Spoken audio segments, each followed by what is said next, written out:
Ya, shalom. Bapak-bapak, ibu-ibu, suami istri yang sedang mengadakan honeymoon yang kedua, mari kita belajar dari kesalahan yang dengan rendah hati dan banyak berbincang berduaan saja bersama dengan pasangan. Nah, saat honeymoon atau bulan madu kedua itulah kita belajar dari banyak kesalahan yang juga dialami oleh tokoh-tokoh yang tercatat di dalam Alkitab. Karena prinsipnya adalah tidak ada satupun nama di dalam Alkitab yang kita bisa belajar seluruh kehidupannya kecuali Tuhan Yesus. Kita belajar mulai dari kitab Kejadian sampai seluruh 5 kitab Musa. Nah, pada perikop ini kita akan belajar dengan satu tema khusus yang sering dipertanyakan oleh calon mempelai, yaitu janji nikah jangan dihafal. Apa benar janji nikah jangan dihafal? Bukan hanya dihafal, tapi diresapi. Itulah jawaban dari para konselor pernikahan. Nah, apabila ada pendapat atau komentar atau kesaksian tentang makna janji nikah, apakah kita harus cukup menghafalnya saja atau bahkan justru harus meresapinya? Maka silakan tulis komentar itu atau kesaksian itu di dalam kolom komentar.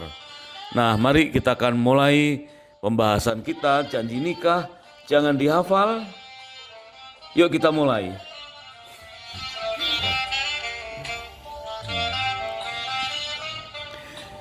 Kita ingat kembali apa yang tercantum di dalam Ulangan pasal yang ke-24 ayat yang kelima, karena inilah asal mula dari kehidupan pernikahan ya menurut kitab Ulangan, yaitu kitab yang diulang-ulang meskipun diulang dari perkataan firman yang mana kita tidak menemukannya, tetapi inilah yang menjadi rangkuman dari pentingnya menjaga kesatuan dalam pernikahan, yaitu di dalam Ulangan pasal yang ke-24 ayat yang kelima, firman Tuhan berkata, apabila seorang laki-laki atau seseorang baru saja mengambil istri atau menikah, janganlah ia maju berperang bersama tentara atau dibebankan suatu pekerjaan selama 1 tahun. Ia harus bebas demi atau harus dibebaskan untuk rumah tangganya dan menyenangkan atau menyukakan hati perempuan yang telah diperistrinya. Amin, puji Tuhan. Nah, dari kalimat ini kita ambil satu kalimat awal, yaitu selama 1 tahun ia harus bebas demi rumah tangganya. Artinya ada waktu khusus untuk membenahi rumah tangga. Nah, membenahi dari apa? Berawal dari mana? Ya, dikatakan bahwa pernikahan itu harus diawali dengan ucapan atau ikrar janji nikah. Sehingga janji nikah itu merupakan awalan dari setiap pernikahan yang dimulai dengan doa pemberkatan pernikahan. Berarti hamba Tuhan tidak akan mendoakan dengan doa pemberkatan pernikahan sebelum kedua mempelai mengucapkan ikrar ikat janji nikah.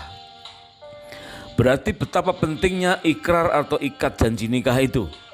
Setiap orang dipastikan dapat dengan mudah untuk memahami tentang kemegahan dan kemeriahan dari sebuah pesta atau resepsi pernikahan. Ya, setiap kita pasti paham tentang betapa pentingnya, sakralnya resepsi pernikahan. Tetapi kadangkala kemeriahan dari pesta atau resepsi itu kadang-kadang bisa mengalahkan ya sakralnya ibadah pemberkatan pernikahan. Sebab itu tidak semua orang sanggup memahami makna dari janji pernikahan. Nah, melalui honeymoon yang kedua ini, mari kita merenungkan kembali bahwa janji pernikahan itu merupakan sesuatu dasar dari dimulainya pernikahan.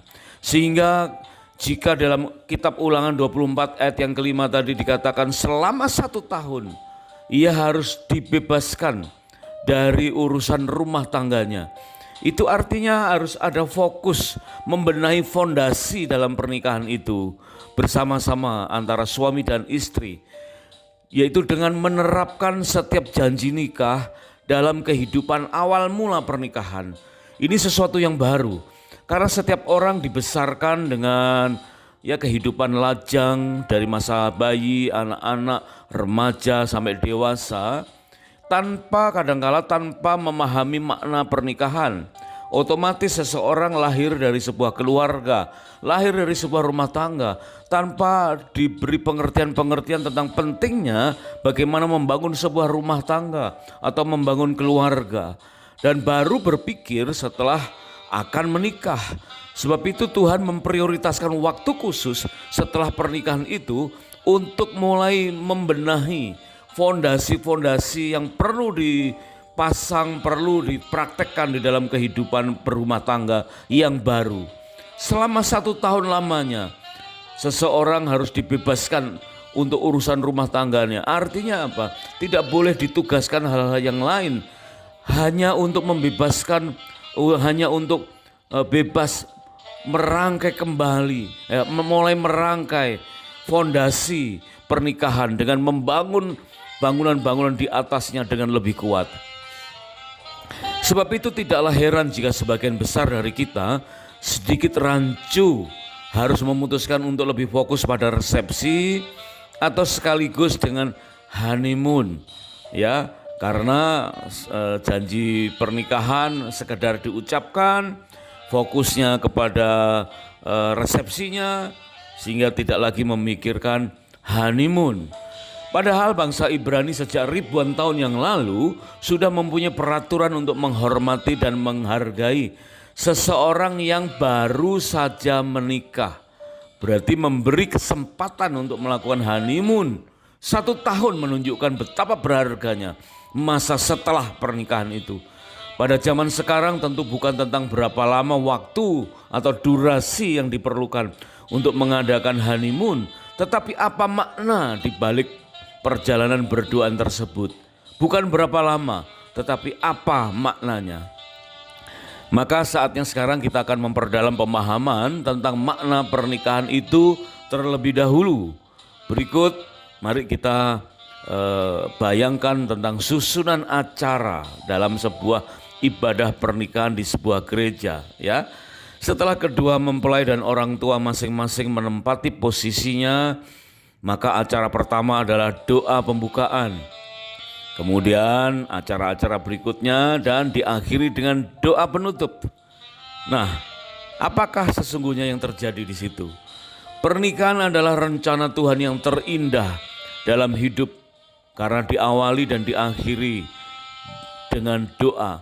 Disatukan untuk satu tujuan, persekutuan dua hati menjadi satu, hidup bersama dalam sebuah persahabatan, berbicara secara jujur dan terbuka, membuka hati, berbagi pikiran dengan rendah hati, memberi diri dan bersedia mengalah, berbelas kasihan, lebih suka pasangan berbahagia, menghormati dan saling percaya, menerima pasangan apa adanya, memberi hati namun tidak saling menguasai, menyanyi dan menari dalam suka dan duka, dan akhirnya pernikahan adalah kau, aku menjadi satu dalam kasihnya.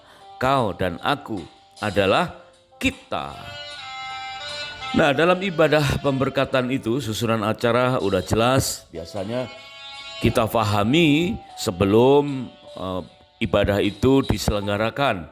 Dan kita lihat betapa pentingnya unsur ikrar ikat janji nikah di antara doa pembukaan dan doa akhir ibadah. Mari kita perhatikan. Di antara doa pada awal ibadah pemberkatan pernikahan dan doa penutup terdapat pengucapan ikrar atau ikat janji pernikahan. Mari kita padankan dengan Kitab Yakobus pasal 3 ayat 9 sampai dengan 11 yang selaras dengan 1 Petrus 3 ayat yang ke-10. Firman Tuhan berkata, dengan lidah kita memuji Tuhan dan Bapa kita, dengan lidah juga kita mengutuk manusia yang diciptakan menurut rupa Allah. Dari mulut yang sama keluar berkat dan kutuk. Hal ini tidak boleh terjadi.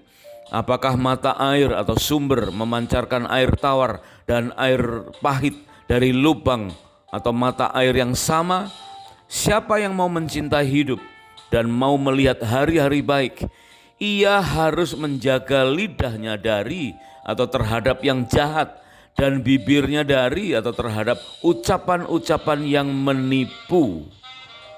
Justru hal inilah yang menjadikan pernikahan bersifat sakral, karena tentu Tuhan mendengar dan melihat kondisi hati kita, sehingga kita sendiri yang berkenan mengikat, Tuhan sendiri yang berkenan mengikat sebuah pernikahan dengan kasih-Nya. Waktu kita mengucapkan ikrar ikat janji, Tuhanlah yang otomatis langsung mengikat kondisi kedua hati kita dan pasangan. Sebab itu pengucapan ikrar atau ikat janji nikah bukan sekedar sebuah perkataan hafalan. Janji nikah jangan sekedar dihafal, bukan hanya dihafal tetapi diresapi. Justru keberlangsungan atau sahnya pernikahan akan diawali hanya dengan adanya ikrar ikat janji pernikahan, dan waktu kita mengucapkannya, maka disitulah dimeteraikan kesatuannya oleh Tuhan. Perkataan ikrar ikat janji nikah bukanlah sebuah kalimat hafalan, suatu kalimat berkat yang berdasarkan iman karena percaya adanya hari-hari baik di masa yang akan datang. Janji nikah adalah rangkaian perkataan yang mengutamakan iman dan pengharapan yang harus diresapi sampai ke dasar hati mempelai dengan berlandaskan kasih. Maka selayaknya lah kedua mempelai harus merenungkan kata demi kata dengan tidak terburu-buru sebelum mengucapkannya. Biasa setiap konseling pernikahan, calon mempelai ada saja kalau tidak suami atau calon istri yang bertanya, apakah janji nikah itu harus dihafalkan? Dan konselor yang bijak pasti langsung menjawab, enggak boleh dihafal. Jangan hanya dihafal, yaitu harus diresapi. Karena dihafal saja, kalau tidak diresapi tidak cukup. Sebab itu renungkan setiap kata demi kata dari janji pernikahan itu seumur hidup pernikahan kita. Di dalam kitab Pengkhotbah pasal yang kelima ayat yang pertama, firman Tuhan berkata, janganlah terburu-buru membuka mulutmu, dan janganlah hatimu tergesa-gesa atau lekas-lekas mengeluarkan perkataan di hadapan Allah, karena Allah ada di surga dan engkau di bumi. Sebab itu biarlah perkataanmu sedikit saja. Sebab itu pernikahan harus berawal dari perkataan yang berasal dari dalam hati yang murni, sejak masa perkenalan untuk mengarungi perjalanan seumur hidup. Bagi yang telah sekian lama menikah dalam beberapa keadaan, perlu memahami pula betapa pentingnya untuk memperbaharui janji nikah. Jadi bukan kata-katanya yang diperbaharui, bukan, tetapi komitmen terhadap janji nikah itu harus diperbaharui. Ada deklarasi kontrak baru pernikahan, dan ini merupakan kekuatan untuk menjaga kekudusan. Kita perlu dipertajamnya. Mari kita tengok beberapa contoh. Berikut adalah contoh format umum dari janji nikah sebagai pedoman yang biasa diucapkan oleh sepasang mempelai secara bergantian dalam upacara ibadah pemberkatan di gereja. Sebagai contoh, I take you to be my wedded wife atau husband, to have and to hold from this day forward, for better, for worse, for rich, for poor, in sickness or in health, to love and to cherish till death do us part, and her to I pledge you my faithfulness. Saya tidak akan meninggalkan engkau seumur hidupku, kecuali maut memisahkan kita, sampai kematian memisahkan kita berdua. Inilah sumpah atau ikrar atau ikat janji saya dengan sesungguhnya. Demikianlah janji saya demi Allah dan Injil suci ini. Dan sebagai seorang yang beriman, saya berjanji untuk tetap setia dan hidup kudus bersama engkau sesuai dengan Injil Kristus Yesus. Nah, di lingkungan gereja Pentakosta secara khusus GBI ada pola yang seragam dari janji nikah itu. Antara lain kita bisa pelajari janji calon suami, ya. Ini kata-kata yang sudah baku dan bukan hanya dihafal. Awalnya memang harus dihafal, tapi kemudian resapilah kata demi kata. Janji calon suami ini dengan kalimat saya sebutkan nama calon suami, berjanji di hadapan Tuhan, hamba Tuhan, dan saudara seiman, bahwa sesuai dengan kehendak Tuhan, saya menerima engkau. Kemudian menyebutkan nama calon istri sebagai istri yang sah dan satu-satunya mulai saat ini dan seterusnya. Saya berjanji akan sungguh-sungguh mengasihi sebagaimana Kristus telah mengasihi jemaatnya, dan seperti saya mengasihi tubuh saya sendiri. Saya berjanji akan hidup kudus, bijaksana, setia, menghormati sebagai teman pewaris dari kasih karunia, dan selalu hidup dengan rukun dan damai dalam sepanjang hidup ini. Ya, kelihatannya pendek ya, ucapan ikrar ikat janji nikah calon suami ini. Tetapi banyak calon suami yang masih menawar, ya boleh enggak untuk tidak hafal, nyontek dan lain sebagainya ya. Padahal kalimatnya sebetulnya tidak terlalu panjang. Tapi inilah maknanya begitu dalam. Nah, mari sekarang kita tengok janji calon istri. Dan ini merupakan hal yang sudah baku di antara beberapa gereja Pentakosta, terutama GBI. Janji calon istri, saya kemudian sebutkan nama calon istri itu, berjanji di hadapan Tuhan, hamba Tuhan, dan saudara seiman, bahwa sesuai dengan kehendak Tuhan, saya menerima engkau. Menyebutkan nama calon suami sebagai suami yang sah dan satu-satunya mulai saat ini dan seterusnya. Saya berjanji akan tunduk dalam segala sesuatu seperti kepada Tuhan, menghormati sebagai teman pewaris dari kasih karunia. Saya berjanji akan hidup kudus, menjadi penolong yang setia, dan selalu menaruh harap kepada Tuhan, dan selalu hidup dengan rukun dan damai dalam sepanjang hidup ini. Ya, kelihatannya juga tidak terlalu panjang kan? Janji nikah calon istri. Dan biasanya hamba Tuhan yang melayani setelah masing-masing mengucapkan janji nikah itu, maka ditanya, ya, apakah kalian mengucapkannya dari dasar hati? Apakah pasanganmu mendengar bahwa calonmu itu juga mengucapkan dari dasar hati? Biasanya mereka mengangguk-anggukan kepala, dan kemudian pendeta mendoakan atau memasang cincin di masing-masing tangan mempelai itu. Nah, apa sebetulnya yang terjadi dengan pernikahan di zaman ini sehingga betapa pentingnya kita harus mengulang-ulang tentang janji pernikahan?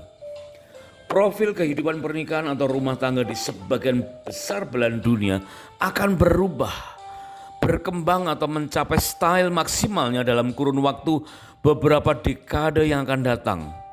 Secara gamblang Tuhan memberikan tanda-tanda perubahan zaman di saat kita mengenal penanggalan orang Yahudi. Jadi orang Yahudi itu sangat concern dengan penanggalan, dengan angka-angka ya. Jadi kurun waktu akhir-akhir ini dikenal sebagai tahun P, yaitu satu dekade. Periode terjadi antara tahun 5780 sampai 5789. Selama satu dekade, 10 tahun, akan berurang setiap 100 tahun kemudian. Menurut penanggalan ini berlaku antara tahun 2019 sampai dengan 2029. Nanti akan berubah penyebutannya di tahun 2030 atau 2029 sampai ke 10 tahun berikutnya. Nah, periode demi periode atau tahapan demi tahapan dalam setiap dekade, di situ diistilahkan saat ini adalah sebagai tahun mulut. Yaitu betapa pentingnya pengucapan mulut kita harus berdasarkan dari hati yang murni. Sehingga kalau kita menyebut angka 1 sampai dengan angka 7 itu sebagai angka yang biasa dikenal oleh orang Yahudi, maka angka 8 itu kembali kepada angka 1 mula-mula, tetapi dengan nada atau dengan sesuatu dimensi yang lebih tinggi. Jadi seperti tangga nada, ya, do rendah dan do tinggi, sama-sama do tetapi dimensinya lebih tinggi. Itulah makna pernikahan. Waktu kita mengucapkan ikrar ikat janji, kita mengakhiri hidup lajang kita dan memulai hidup yang baru bersama dengan pasangan kita. Bagaikan masuk dalam dimensi do dengan titik di atasnya, angka 1 dengan titik di atasnya. Do, angka 1 dengan titik di atasnya menunjukkan suatu awalan yang lebih tinggi. Jadi waktu kita mengucapkan ikrar ikat janji nikah, sebetulnya kita sedang melompat kepada dimensi yang lebih tinggi. Sebab itu dikatakan janji nikah adalah rangkaian perkataan berdasarkan iman dan pengharapan, diresapi dengan kasih dari dasar hati. Sehingga dengan cara penyebutan kita berubah menjadi kita, bukan kamu dan aku. Setelah menikah penyebutannya menjadi kita, akan mempermudah untuk menyatukan setiap pasangan lebih dari sekedar pribadi yang bersatu, tapi benar-benar menyatu, yaitu kau dan aku adalah kita. Bukan tentang percaya atau tidak percaya, semua keadaan dalam kurun waktu periode-periode itu akan mengalami sesuatu yang lain, sesuatu yang berbeda. Dekade demi dekade akan berubah, ya, sebagai permulaan yang baru dengan dimensi yang lebih tinggi. Hal demikian akan berulang setiap 100 tahun kemudian. Maka janji nikah harus diresapi, bukan sekedar dihafal, agar setiap pasangan mempunyai daya tahan dengan do titik 1 titik di atasnya, ya, dengan angka 1 dengan titik di atasnya, dengan kekuatan, dengan dimensi yang lebih tinggi, dengan kekuatan ekstra. Beberapa gereja sepakat bahwa nanti tahun 2033 sebagai ulang tahun yang ke-2000 dari pencurahan Roh Kudus, atau boleh dibilang tahun 2033 itu adalah ulang tahun yang ke-2000 kisah tentang Tuhan Yesus, ya. Dari kematian sampai pencurahan Roh Kudus itu sesuatu awalan yang luar biasa yang kita kenal akhir ini sebagai kekristenan, ya. Karena disebut sebagai tahun mulut, maka haruslah kita mengawalinya segala sesuatu dengan iman sebagai sumber dari perkataan. Hati bagaikan sumur dan perkataan kita merupakan timbanya. Sekalipun iman itu sifatnya sepertinya sederhana, tetapi asalkan apa yang kita percaya dalam hati itu kita ucapkan secara sungguh-sungguh, maka akan mengundang kuasa Tuhan menyertai rumah tangga kita. Kita perlu mengalahkan 7 gunung dalam kehidupan dalam beberapa episode yang lain. Dan pada tahun-tahun berikutnya setiap rumah tangga harus senantiasa mengucapkan kembali ya, kata-kata dengan mengenakan dan mempraktikkan iman sebagai suatu awalan dengan kadar yang lebih tinggi dari sebelumnya. Firman Tuhan mengingatkan di dalam Matius 12 ayat 34 dan Lukas 6 ayat yang ke-45. Firman Tuhan mengatakan, "Hai kamu keturunan ular berbisa atau ular beludak, bagaimanakah kamu dapat mengucapkan hal-hal yang baik sedangkan kamu sendiri jahat? Sebab yang diucapkan mulut meluap dari hati. Orang yang baik mengeluarkan hal-hal yang baik dari perbendaharaan hatinya yang baik. Dan orang yang jahat mengeluarkan hal-hal yang jahat dari perbendaharaannya yang jahat. Sebab yang diucapkan mulutnya meluap dari hatinya." Dari apa yang kita ucapkan dengan mulut akan nampak dengan jelas seperti apa atau bagaimana keadaan hati kita. Bahkan tanpa dapat dipungkiri bahwa bangsa Yahudi sanggup memahami apa yang terjadi melalui makna dari angka-angka dan lambang-lambang meskipun tanpa kata. Karena hati mereka dipenuhi dengan hukum Taurat. Demikianlah bangsa Israel dikenal sebagai orang yang berhikmat, ahli strategi, pengendali moneter di seluruh dunia. Dan dari rangkaian-rangkaian peristiwa-peristiwa hari-hari besar mereka, itu bisa diambil sebagai tahun awalan dari berbagai kehidupan. Dan ini identik dengan ikrar ikat janji nikah menjadi awalan dari setiap pernikahan. Sepanjang kurun waktu tahun 80-an Ibrani, maka kita harus meyakini bahwa hati-hati dengan mulut kita. Dampak perkataan yang berkuasa akan nyata di sepanjang kurun waktu yang akan datang. Karena kata-kata kita berasal dari hati, maka terlebih dahulu penuhilah hati kita dengan kuasa firman Tuhan dan Roh Kudus. Di saat Bapa atau firman Tuhan sebagai awalan, maka secara real berarti mandat Tuhan bagi para suami atau para ayah sebagai pemangku otoritas sejak awal, sebagai pemimpin organisasi terkecil di dunia yang dibantu oleh istri sebagai penolong yang sepadan. Tentu akan masih banyak lagi penyingkapan yang bermakna berikutnya sesuai dengan kemampuan kita untuk mengerti tentang makna angka-angka dari kaum orang Yahudi. Sesuatu yang bersifat sustainable dan yang berkelanjutan sampai generasi-generasi berikutnya.